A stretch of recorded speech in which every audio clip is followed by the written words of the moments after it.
Yuvan Tedeo Vincimus, dengan bantuan Allah kita pasti menang. Shalom saudara-saudariku yang terkasih, selamat hari Minggu. Pada hari ini, Minggu 21 September 2025, kita memasuki minggu biasa yang ke-25.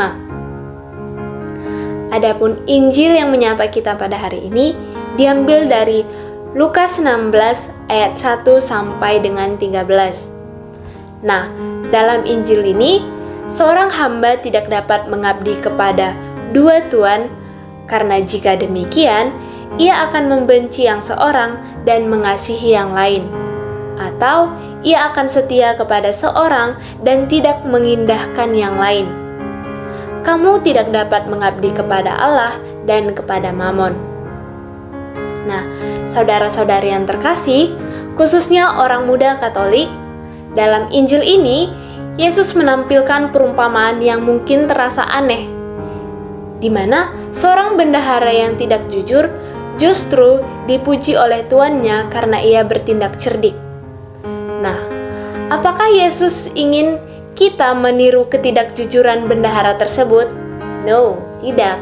Nah, kali ini Yesus ingin kita belajar tentang kebijaksanaan dalam menggunakan kesempatan dan kesetiaan dalam hal-hal kecil. Banyak dari kita sebagai orang muda sering berpikir bahwasanya hidup baru akan berarti jika sudah berhasil, punya banyak harta, atau mencapai prestasi yang besar. Tetapi Yesus justru menekankan kepada kita bahwa barang siapa setia dalam perkara kecil, ia juga setia dalam perkara besar. Ayat tersebut terdapat dalam Lukas 16 ayat 10. Artinya, kesetiaan kita terlihat dalam hal-hal sederhana seperti rajin berdoa, jujur dalam tugas sekolah, kuliah, ataupun pekerjaan, disiplin dalam pelayanan, peduli pada sesama di sekitar kita, dan lain sebagainya. Nah, saudara-saudari yang terkasih, Yesus juga menegur tentang bahaya mamon, di mana segala bentuk harta dan kenikmatan duniawi yang bisa membuat hati kita jauh dari Allah. Nah, tidak ada yang salah dengan memiliki harta, prestasi, atau kesenangan. Tetapi masalahnya, apakah semua itu menjadi tuan atas hidup kita? Ataukah kita menjadikan Allah satu-satunya tuan dalam hidup kita? Nah, orang muda sering sekali tergoda dengan mengejar popularitas, gaya hidup yang mewah, atau pengakuan dari orang lain.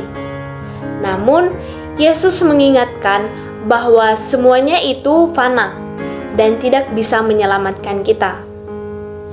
Saudara-saudari yang terkasih, sebaliknya, bila kita menaruh Allah di tempat pertama dalam hidup kita, maka segala berkat duniawi akan menjadi sarana untuk membangun persaudaraan, menolong sesama, dan memuliakan Tuhan.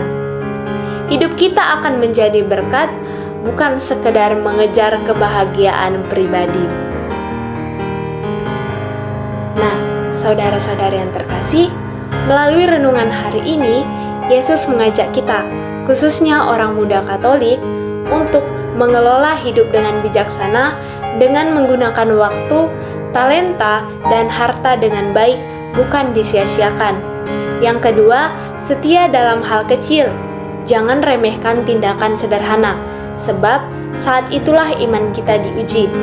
Dan yang ketiga, memilih Allah sebagai Tuan hidup, bukan uang, popularitas, atau ambisi pribadi, tetapi Allah yang menjadi Tuan dan tujuan hidup kita.